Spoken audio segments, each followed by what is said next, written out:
पर हार आपका चाहे जैसा हो, हाथ हमारा नहीं उठेगा। पर हार चाहे आपका जैसा हो, हाथ हमारा नहीं उठेगा, लेकिन मेरा आंदोलन भी नहीं रुकेगा। हक और अधिकार के लिए शहीद हो जाएंगे, लेकिन लड़ाई नहीं छोड़ेंगे, लड़ते रहेंगे, हथियार नहीं डालेंगे। दम है कितना दमन में तेरे, देखेंगे देखेंगे और देख लेंगे। बच्चा का पढ़ाना तो बहुत दूर है, बच्चा मेरा भिखारी ही बने गए, हम जान रहे हैं, चूंकि पढ़ा नहीं पाएंगे। घर में हम नमक नहीं ला पाते 8,000 में वो, क्योंकि और हमारे पास कोई रास्ता है नहीं। आर्थिक और मानसिक तौर पर हम और हमारा परिवार पूरा टूट चुका है। हम लोग 1 तारीख से चरणबद्ध, अगर सरकार मान जाती है 1 तारीख तक तो ठीक है, अन्यथा चरणबद्ध तरीके से आंदोलन करने के लिए हम लोग मजबूर हो जाएंगे। 2250 है, संख्या बल भी कम है। हम लोग को अंशकालिक हटा दिया जाए और पूर्णकालिक कर दिया जाए। नमस्कार, मैं युवराज, आप देख रहे हैं डेमोक्रेटिक लाइव।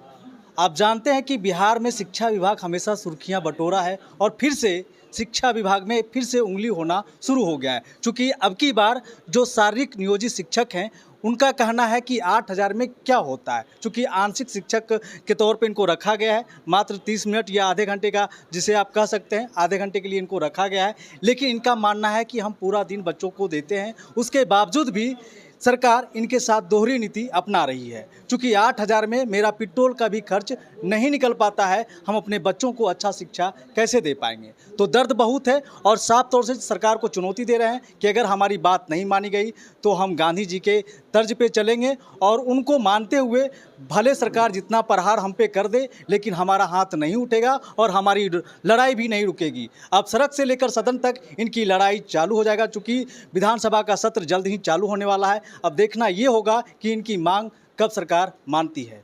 कि लगातार हम सभी आज 2 वर्षों से सरकार से विनती, गुहार, सड़क, सदन, मिलना जुलना हर कुछ करके थक गए, लेकिन हम लोगों के वेतन विसंगति को दूर नहीं किया जा रहा है। आज सभी पूरे देश से बुला करके भाइयों को बिहार में रोज़गार दिया गया है। सभी मैट्रिक, इंटर, ग्रेजुएट और फिर आपका जो है पात्रता परीक्षा 2019 वो पास हैं, नियोजन इकाई से चुने गए हैं।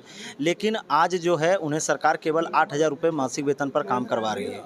इसको लेकर के ही हम लोग का ये प्रेस वार्ता है कि सरकार को इस माह तक हम लोग अल्टीमेटम दे रहे हैं कि अगर जून के अंत माह तक अगर सरकार हमारे लिए कुछ अच्छा विचार करती है, कुछ संशोधन करती है और हमें भी पहले के शारीरिक शिक्षक, नियोजित जो शारीरिक शिक्षक हैं उसमें अगर समायोजित करते हुए वो सारा लाभ देती है तो अच्छी बात है। वरना फिर हम लोग चरणबद्ध तरीके से सड़क पर एक एक करके अब सड़क पर हम लोग सभी आने के लिए तत्पर हो जाएंगे, तैयार हो जाएंगे। क्योंकि और हमारे पास कोई रास्ता है नहीं।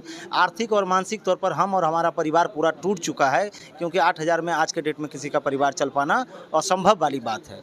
तो बस इसी के लिए ये प्रेस वार्ता रखी गई है प्रदेश कमेटी की ओर से, जिसमें कि तमाम हमारे ज़िला के भी लोग पहुंचे थे और आगे हम लोगों का जो भी प्लान होगा उसको अभी हम लोग बैठ के सोचेंगे। लेकिन ये जून माह तक हम लोग इंतज़ार करेंगे, उसके बाद सड़क पर आना हमारी मजबूरी हो जाएगी और उसके पूरे जिम्मेवार बिहार सरकार खुद होगी। क्योंकि आज 2 साल से हम लोग हाथ पैर जोड़ रहे हैं, सरकारी इस और एक बार भी ध्यान आकृष्ट नहीं करा रही है। कितने लोग हैं, मतलब 2351 हम लोग हैं पूरे बिहार में। 2351 हम लोग काम कर रहे हैं इसमें अभी शारीरिक शिक्षा अनुदेशक। सिर्फ और सिर्फ एक ही मकसद है कि विगत 2 साल से हर तरह से सरकार को जगाने का प्रयत्न किया और लेकिन सरकार के द्वारा अभी तक हमारी कोई भी मांगों को सुनी नहीं गई है।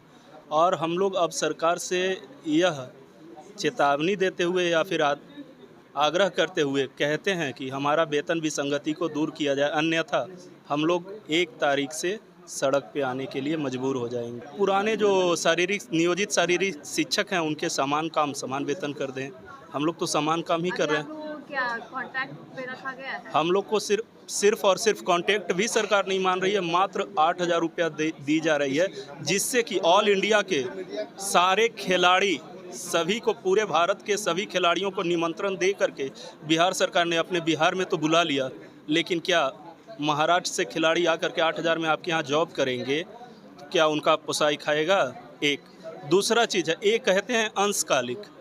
अगर हम किसी भी मजदूरे को 1 घंटा के लिए अपने यहाँ अगर बुलाते हैं तो और कहते हैं 1 घंटा के बाद चले जाओ, तो क्या उस मजदूरे को भी दूसरा काम मिलेगा क्या कुछ? और दूसरा चीज़, आपकी नियमावली कहती है कि हम कोई और काम नहीं कर सकते हैं, तो बताइए 8,000 में मेरा घर परिवार संसार कैसे चलेगा? मेरा खुद का पेट्रोल खर्च नहीं जुट पा रहा है तो हम क्या घर में देंगे? दैनिक मजदूरी से भी बेहद कम है, कम नहीं बेहद कम है। दैनिक मजदूरी भी आज 400 कुछ रुपये बिहार सरकार के द्वारा दी जा रही है। लेकिन 400 कुछ रुपए भी हम लोग को नहीं, मात्र 252 रुपये हम लोग को प्रतिदिन मिलता है। 252 में ही घर से लगभग 70 किलोमीटर दूर जाते हैं, 70 किलोमीटर से आना, क्या 8,000 में पोसाई खाएगा? इतने में बच्चे को पढ़ा पाएंगे? बच्चा का पढ़ाना तो बहुत दूर है, बच्चा मेरा भिखारी ही बने गए, हम जान रहे हैं, चूँकि पढ़ा नहीं पाएंगे। घर में हम नमक नहीं ला पाते 8,000 में। वो हम लोग 1 तारीख से चरणबद्ध, अगर सरकार मान जाती है 1 तारीख तक तो ठीक है, अन्यथा चरणबद्ध तरीके से आंदोलन करने के लिए हम लोग मजबूर हो जाएंगे। हमने शिक्षा विभाग से लेकर के विधानसभा तक माननीय विधायकों के द्वारा लिखा गया मांग पत्र भी हमने विधानसभा में और नीतीश कुमार जी के पास, माननीय मुख्यमंत्री के पास भी देने का एक ये काम किया है। किसी प्रकार से हम लोग अपने तरफ से पीछे नहीं हैं। हम लोग विधायक जो आज की सदन में हैं वो भी लिख करके दिए हैं। और पूर्व में जो शारीरिक शिक्षक बहाल हुए हैं वो लमसम 5,000 या 5400 हैं। तो वो जो 5400 और 5500 विद्यालय मध्य विद्यालय में जो बहाल हुए हैं शिक्षकगण, वहाँ वो लोग पूर्णकालिक है। तो स्वाभाविक है कि वहाँ के बच्चों को दिन भर खेलने और खिलाने का मौका मिलता है और सिखाने का मौका मिलता है।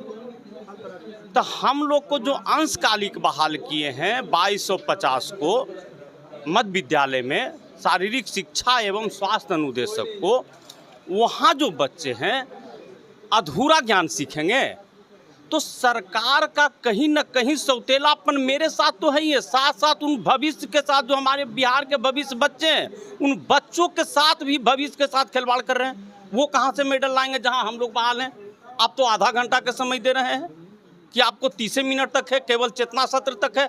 तो क्या चेतना सत्र में केवल सावधान 20 राम दाएं मुड़ो पीछे मुड़ो, कदम ताल करो, 10 कदम आगे चलो, 20 कदम पीछे चलो, इतना करने से मेडल आ जाएगी? तो उन बच्चों का भविष्य को देखना होगा। ये जो सरकार की सड़ी मानसिकता है, इस मानसिकता को हटा करके, डिलीट कर करके, और उन बच्चों को भविष्य के बारे में सोचे सरकार कि आखिर इन लोग बच्चे जो है आगे कैसे बढ़ेंगे। सरकार एक तरफ कहती है कि खेलने वाले लड़कों को भी, युवाओं को भी हम नौकरी देंगे, तो ऐसे में आपको ये लगता है कि नौकरी ठीक ठाक है? हमने तो आपको कहा कि इस प्रकार से कैसे बच्चे मेडल लाएंगे? आधा घंटा में बच्चा मेडल ले आएगा जी? अरे आप कहते हैं 1 घंटे की नौकरी है, विधान परिषद में कहते हैं, माननीय शिक्षा मंत्री उस समय थे विजय चौधरी जी न थे, विजय चौधरी साहब बोलते हैं विधान परिषद में, इन लोग को तो केवल चेतना सत्र के लिए रखा गया है और इन लोग को तो 30 मिनट का है। अरे भैया, मैं भी दिन भर समय दे रहा हूँ, अगर नहीं देंगे तो मेरे भविष्य नहीं, हमारे देश की भविष्य बर्बाद हो जाएगी।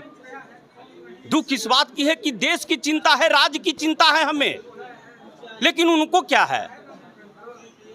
उनको अगर ये सड़ी मानसिकता नहीं होती तो आज हम लोग को 8,000 ये सौतेलापन का व्यवहार मेरे साथ तो कर, मेरा परिवार, मेरी माँ, मेरे बच्चे तो 8,000 में ढनक ही रहा है, लेकिन उन बच्चों को क्यों ढनका रहे हो? उनकी भविष्य क्यों चौपट आप कर रहे हैं? इस मानसिकता को सरकार को हटा करके हम लोग को भी कुछ ऐसा करें जिससे हम लोग को केवल कुछ नहीं करना है। 2250 है, संख्या बल भी कम है, हम लोग को अंशकालिक हटा दिया जाए और पूर्णकालिक कर दिया जाए।